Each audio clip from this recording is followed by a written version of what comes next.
There's been a lot of really amazing games lately, whether it be AAA games like Resident Evil 4 Remake or Tears of the Kingdom, or smaller indie games like Lethal Company or Dave the Diver. We have so many great games at our disposal, ready to be played whenever we feel like it.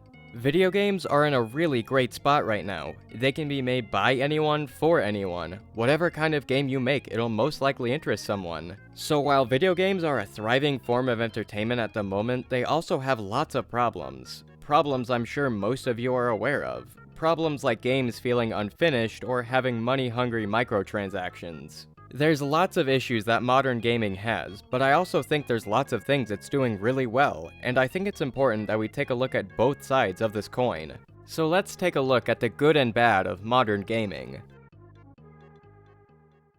One of the biggest problems I think we're all able to recognize is that some games launch in really bad conditions. They almost feel like unfinished products. We've seen so many games like that recently. Pokemon Scarlet and Violet, Star Wars Battlefront Classic Collection, Redfall, The Walking Dead Destinies, I could keep going. Multiple games have released in these terrible buggy states that leave them almost unplayable or feeling extremely unpolished. So, you may be wondering, why do so many modern games launch in such a bad state? Many others have come to the same conclusion, but I'd like to talk about it as well. I think a lot of companies are taking updates and bug fixes for granted. Consoles like the PS2 or Nintendo GameCube couldn't update games, which meant that if the game was a broken mess, that was it. They didn't have a second chance to fix it. Of course, they still had other options like re-releasing the game or remastering it for another platform, but most companies didn't do that. It was just more important to get it right the first time. However, now that consoles can update games whenever, it seems like companies rely too heavily on it. Heck, sometimes problems don't ever get fixed. Even when companies have the tools to fix issues, they just don't sometimes. Pokemon Scarlet and Violet are still decently glitchy games from what I've heard. I never played those games personally, but I was able to get a friend to talk about their experience. Do you feel like this game feels finished? Does it feel like a finished product that costs $60 to you? Ever played a game that has ever felt any less finished than Pokemon Violet? Like, and I played Sonic 06, so I know what I'm talking about whenever I say this game is not ready. So what about it exactly feels unfinished? Not only were there like tons of like visual errors left and right, like there were some places where I think some pixels would just not load and parts of the game would just look really dumb. The game was very clearly like made with maybe like $3 of a budget. Like I'll have to see if I can find an image of some of the trees, but it's not even a Switch issue. It's just the fact that like Pokemon team does not want to put effort in their games. It's mostly just a lot of like visual errors, bugs, things that like they definitely knew were there because you can find them in the regular playthrough. They just didn't care to fix it. And they, more importantly, did not care to like delay the game a little to fix these issues, which kind of makes you wonder, is this game really worth $60? And to me, the answer is no. I think companies are getting too used to updating games after launch, and sometimes when problems are spotted, they aren't fixed. Luckily for us, not all modern games suffer from this. There are plenty of modern games that run just fine without updates. There's also lots of games that have really good updates. Games like Spider-Man 2 and Stardew Valley have had some really great updates that add new features to the game. Even if some companies seem to have a launch it now, fix it later sort of mentality, not every company is like that, and I'm glad to see some devs use the feature appropriately. The second biggest issue modern gaming has is the need to shove DLC everywhere. There have been so many games that have Day 1 DLC, it's starting to become the standard now. Whenever I see Day 1 DLC, I don't see it as brand new content. I just see it as content they could have added to the base game, but was cut just to be sold for extra profit. Just keep in mind though, there could be actual reasons why they do that, and I'm just an ignorant consumer. That's totally a thing that could be happening too. The worst example I can think of is Persona 3 Reload. Atlus recently announced that the answer will be a $35 story add-on. This on its own wouldn't be that big of an issue. Lots of games have story add-ons. But this additional story was included in a re-release of Persona 3 back in 2007, and now it's being sold separately in the Persona 3 remake. Long story short, what they did was exclude content in the remake and sold it separately. So if you want the full Persona 3 experience, you need to spend over $100. I don't think you need me to tell you how ridiculous this is. As much as I enjoy Atlus's games, I can obviously see their greed here. Other games are guilty of this as well, especially considering a lot more games are starting to have battle passes. Halo Infinite, Overwatch 2, Apex Legends, the list keeps going. To be fair here, some games make good use of a battle pass. I think Fortnite and Genshin Impact are pretty good about their battle passes. In Fortnite, the battle pass rewards you with skins, emotes, pickaxes, things like that.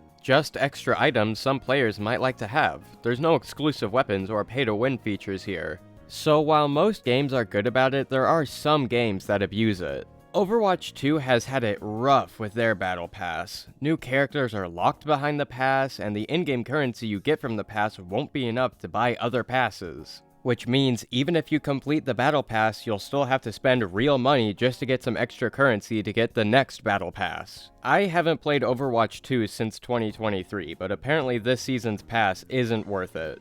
I would wait and see what we get next season. This is probably the worst battle pass since Overwatch 2 began. I wouldn't bother.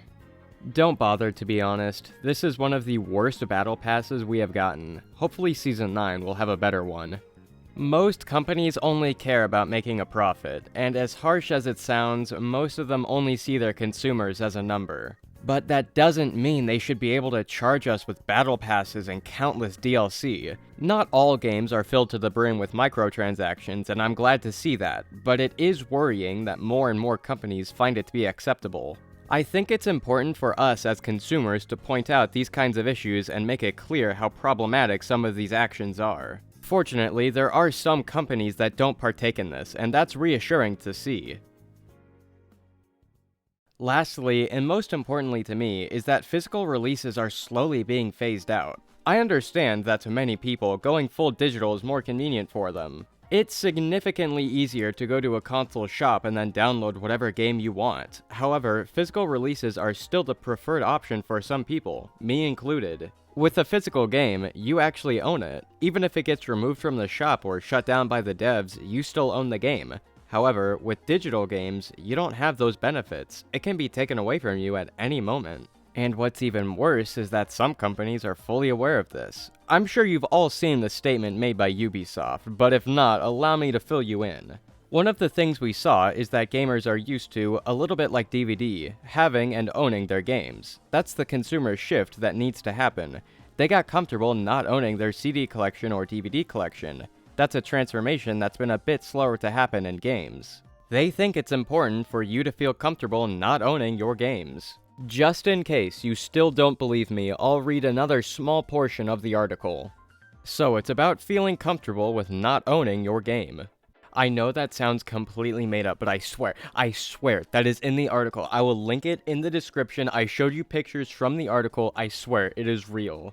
Keep in mind, this is about a subscription service they started, so it's not going to affect the entire video game market. However, it is worrying that a company like Ubisoft thinks it's important that we're okay with not owning our games.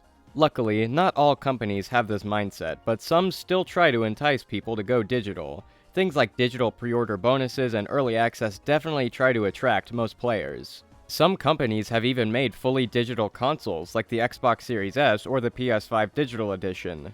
Let's be honest here for a second. Going fully digital is easier for almost everyone. You don't have to worry about how many games are available or drive anywhere to get the product you want. However, some people still prefer to get physical copies. Things like steelbook cases or swappable covers are still really cool to find, and I know I'm not the only person who would read the back of the box multiple times on the car ride home after getting a new game as a kid. I'm not saying we need to get rid of digital games. I honestly think they have plenty of their own benefits. I just want there to be a healthy balance between physical and digital. Physical releases are still a thing, but it's worrying to see them being slowly phased out. Hopefully in the future, companies will see people really do prefer physical copies and keep them available even if digital is more convenient and profitable for them. Even if modern gaming has a lot of problems, I think this is the best video games have ever been. Don't get me wrong, I think older generations of games are still good, but I think a lot of newer games are really great. So many of my favorite games of all time are modern titles, and I don't see that as a bad thing. So many modern games have so much content that it's hard not to pour tons of hours into them. Games like Ghost of Tsushima and God of War Ragnarok have so many things to do, and I really enjoy that about them. Even the indie scene has been getting a lot more attention recently. I don't play many indie games, but there have been so many good ones lately. Lethal Company is just really funny, and I am in love with everything about Coffee Talk. Gaming is thriving, and I don't see that stopping anytime soon. There's so many awesome things about modern games, but that doesn't mean it's perfect. There still are many issues, but I think they're problems that could be solved. But overall, modern gaming is great, even with the flaws. Even if it's not perfect, there is still so much to love about it, and hopefully it'll be even better in the future.